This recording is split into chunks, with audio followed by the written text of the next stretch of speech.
Chocolate विषय कह दो। आम समस्त प्रिय चॉकलेट आम समस्त चॉकलेट खाई प्रायतः छोट समय बेसी मात्रा रे चॉकलेट खाई बेसी मात्रा रे चॉकलेट खाइले पेट और दांत खराब होता है।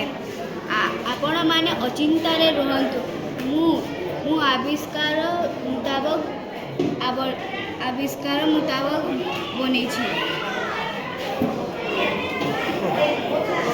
कि जाने कह स्पष्ट कर दे।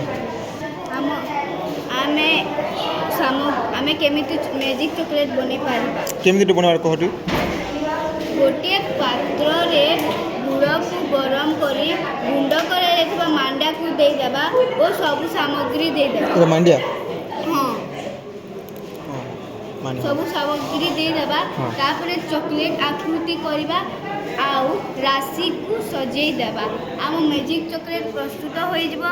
सहज सरल सुस्थ स्वाद चॉकलेट बेसी मात्रा रे खांतु और सुस्थ रहंतु। धन्यवाद। नमस्कार।